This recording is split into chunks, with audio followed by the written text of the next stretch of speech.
From Churchill ka ngayon, Shakespeare ka. Some are born brave. Some achieve bravery. And some have bravery thrust That's into the them. point. No? Greatness yung sa kay Oh, Shakespeare. oh, Yeah, yeah, exactly. greatness yung Greatness yung kay Shakespeare. pinaparaphrase. So perhaps bravery is now being thrust into him because he's fighting for survival no? Yun ang nangyayari ngayon Kaya tapos andiyan pa yung mga ganitong klaseng mga lunatics no? Katulad nitong Big R no? Na laging pinapaalala sa kanya yung kanyang kahinaan no? So eventually this will rub on him Di Well, ba yung mga yung sabi asawa nito? niya. Well, hindi Oo. Yun kakalimutan nga, natin. doon First nga ako lady. papunta, no? Doon nga ako papunta na unang nakarealize yung asawa niya, hindi mapagkakatiwalaan ito mga to. No? Bibigyan mo ng kwanto ng puwang, they will destroy us. No? So, let us call a spade a spade. So, nauna na yung asawa niya. Pero baka mas matagal yung gestation period sa isang risk-averse, passive-aggressive na tao. No? Kaya baka medyo nahuhuli siya. Pero kahit nahuhuli, baka humahabol na. Halimbawa, ayan ko pa natin sinasabi na wala kang ruling party na maayos, wala kang ruling coalition, wala kang mga cabinet na nag-stand up sa'yo, wala kang mga strategies, campaign manager, operators na nakikita. So, unti-unti, binubuo na rin niya. Halimbawa, pinapalaki niya yung Partido Federal. Pero parang kulang pa, no? Tapos sabi niya, magbubuo na ng ruling coalition, NUP, NP, NPC. NPC, no? Pero wala yung laban ng yung kila kila Erap, kila Binay, yung ano yun? PNP, PMP, walang PNP, PMP. Bakit PNP, kaya? no? PNP dahil baka ewan ko, baka yan naman ay mga initial names. Ang wala diyan yung hugpong, no? At PDP Yung hugpong, laban. yung hugpong, no? Yung PDP talagang hindi Talaga sasama hindi yun. talaga. Pero yung hugpong kasi bahagi, yung head ng hugpong bahagi ng official family So it's a statement. Kung yan ay hindi sasama sa ruling coalition, it's a clear statement, no? Na yung member ng official family, yung kanyang partido na hinihead, no, ay hindi trustworthy. At dahil hindi trustworthy, baka yung head hindi rin trustworthy, no? Baka yung head sabi nga ni First Lady ay bad shot na at cross a line, no? Cross the line. So, yun yung mga implications diyan. 1 plus 1 equals 2 equals 4 equals 8, no? Sa bagay, sa mathematics sa Pilipinas, 1 plus 1 equals 3, no?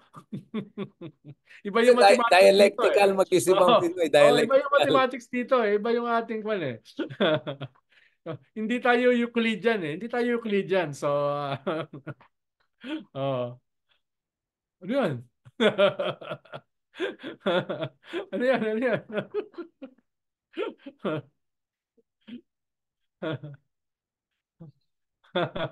Hindi ka marinig. Parang nakamute ka. Pala, ito, sabi ko, Oh, lumabas sa ano ko bigla itong memo kay Liamas. ano ba yan? Bata-bata ka pa dito, sir, ah. Gwapo-gwapo Oo, natin, may ah. buhok pa ako yan. May buhok pa. Talagang Oh. narcos na Oo. narcos ang dating natin. Tapos meron ka pang editorial na Oo, inatatak sa binanatan ako ni Edmos. Teddy niya, no? Binanatan ako ni Teddy. Yung akin Tingnan- AK-47, binanatan niya. Sa tingin mo ba ito si Teddy kasi niya, ay Teddy kasi, sorry, Teddy Locsin, kailangan ba yan, pahiring din yan doon sa gentleman's agreement kasi foreign secretary yun, di ba?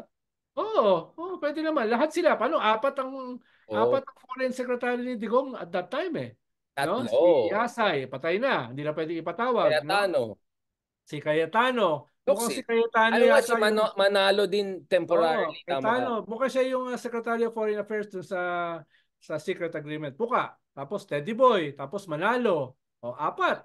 No? Tama ka. Manalo interim do. Yan, sorry, na-distract lang po dito sa algorithm. Balikan natin ito. Yeah, you're absolutely right. I made exactly the same comment. It's not sinong kasama sa coalition. It's sinong hindi kasama sa coalition. So obviously, Hukbong is really Sara Duterte's creation, right? Without Sara, there's Yes. Hukbong, Siya ang right? head niyan. Oh. Right. So that Yung means bumabalat kay out Bebot ka talaga. Alvarez, tinanggal nila sa hukpong, yung mga uy. No? Right. So talagang This kanya, is talagang it. clearly pro-digong, clearly anti-BBM yung hukpong. Dahil pinurge nila yung mga BBM na hukpong. No? So ano pa bang hahanapin ni BBM? Ano pa bang hahanapin niya? No? Pero can Hukbong be a force? without Duterte's being in power, really, wala nga confidential fund, wala nga anything, di ba? Hindi ko sinasabi na ginagamit ng confidential fund. I'm just saying, wala silang resources eh. Malay mo, may mga foreign friends na Ay, magpapadala wala akong sinasabi dyan. Wala akong, papadala ng hindi ko tulong, no? Pinoy. Magpapadala ng kwan. So, Sir Ronald, anong currency po yan? Hindi naman may euro mga yan or ay, hindi yan. oh, malamang hindi naman yan kwan. Hindi naman yan rupiah, no? Hindi naman yan Hindi dirham, hindi dirham. Hindi dirham dinar. yan, no? So, Atas ng ano yan, Saudi yan. hindi rin yung rubles. Pwede siguro rubles, no? Ay, Dahil sabagay. Kaso wala nang Ganda, no? bumibili ng rubles eh. Medyo Wala nang rubles na bumibili, siya no? eh. Doon sa Medyo kwan, no? rubles na siya. Oo. Rubles na. Kaya, pwede rin Bitcoin.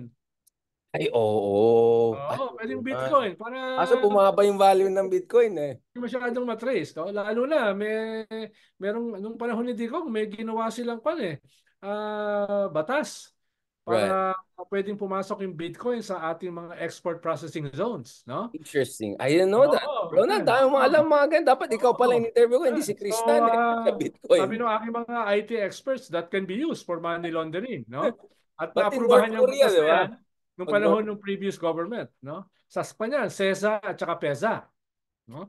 At Wait, yung head ng Philippine Friendship Association ngayon ay dating head ng CESA. well, I mean, maraming pogo. Wala naman ako naisip pahiwatig, no? Wala naman ako, Ronald, wala rin oh. akong sinasabi. Pero ito po yung panahon ng maraming pogong pumasok. Oo. Ito, Sa panahon, wala tayong sinasabi ah. I'm just saying, it's total wala, random. just shooting the air, no? Just Just, shooting the air, no? Yung ano. just ano, Wala tayong trivial. pinapakitang connection, no? Bahala na yung mga tao kung may makikita silang connection. Speaking of connection, i-connect na natin sa opposition. Baka na naman sa Oo. nag-apply na naman tayo sa kabinete. Oo. Ang sama na ang tingin nung executive secretary sa iyo eh. Na-apply mo yata ang trabaho niya. Magandang opportunity to sa opposition, no? Dahil nga sabi ng mga surveys ay bumababa pareho yung Duterte at yung Marcos. Sabi ng mga surveys, no, almost half ng populasyon naghahanap ng alternative. 35 yung ayaw sa Duterte at sa Marcos at meron kang 15% na undecided, no? Pero kailangan mag-scale up ng oposisyon dahil sa ngayon ang nakaka-harness niyan ay yung mga tulpo, no? Yung mga tulpo ang nakaka-harness doon sa kanila pumupunta, no? Kaya kung meron silang plano, no, kailangan nila talagang mag-scale up as an alternative, as a third pole or as a fourth pole, no? Maraming ibig sabihin na marami silang kailangan gawin, no? Halimbawa, ano yung brand? When you talk about the opposition ngayon, no? Yan ba yung pink na suot ni Richard, no? Wala hindi na uubra eh. So what's their brand? No? What's their brand, no? What do they stand for? No? Paano makaka-relate diyan ang mga karaniwang tao? No? Meron ba silang ipatulpo mo slogan? No? Doon nakaka-relate ang mga tao eh. Ipatulpo mo, di ba? So, they have to create not only a brand, kung hindi yung mga elements na kasama ng brand, no? May bagong radio show na sila, di ba? Yung tatlong senatoriables ng It's a totoo. good start, no? DCRH, no? Yeah. Meron silang DCRH, si Chel, merong Radio Veritas. It's a good start. Pero October, filing of candidacy na. Practically, start na ng unofficial campaign, no? In a couple of months, nakikita mo na yung demolition. Magkakaroon na ng possible catalyst by June or July pagdating ng ICC. So, nasan dyan yung opposition? No? Nasaan dyan? Parang hindi mo masyadong naririnig. Except for a few people like Senator Hontiveros. No? Pero hindi naman siya kandidato strategy nila, Ronald. Hindi siya kandidato no? Ang pinaka-prominent kasi si Senator Hontiveros. Pero hindi naman siya kandidato sa midterms. No? So where are the candidates? Baka ang style nila is let them demolish each other, cancel out each other, and then we come from the ashes of that. Parang ganon siguro. I mean, let's not forget, Duterte's victory in 2016 was because nagdudurugan yung tatlo, di ba? Binay versus Mar versus Poe. Baka they're hoping na they'll pull off something na magdudurugan tong dalawa na to, and then they will rise through the ashes of the two major houses. Do you think there's may ganon optimism or wishful thinking? Ang sinasabi ko nga, ang nagra-rise from the ashes are the Tulfo They may be too late, no? Yun nga, you're right. Kung walang iba na nagma-maximize ng ganong klaseng objective situation, no? Baka meron nagma-maximize Merong subjective force, no? No? Sabi nga natin sa dialectics, no? Yan The naman. objective condition and the Dahil may subjective Hegel force, ako no? dito. Oo. Nag-interplay na yan. So may objective condition at merong subjective force na nag-exploit ng objective condition for a third pole. At for now, whether they are doing it actively or not, ang nagpi-feel niyan ay ang subjective force na nagma-maximize ng objective condition are the Tulfos. No? Ang point ko, okay, ganito, Ronald. Kasi nung nagvi-videographer yung mami ko, napapagod yata siya at saka paalis ka na kaya hindi kita natanong masyado.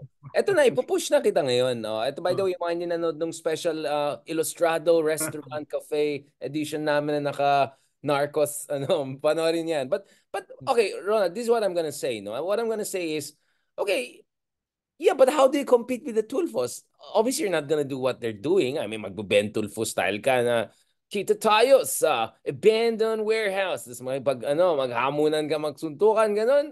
Or, mumurahin mo yung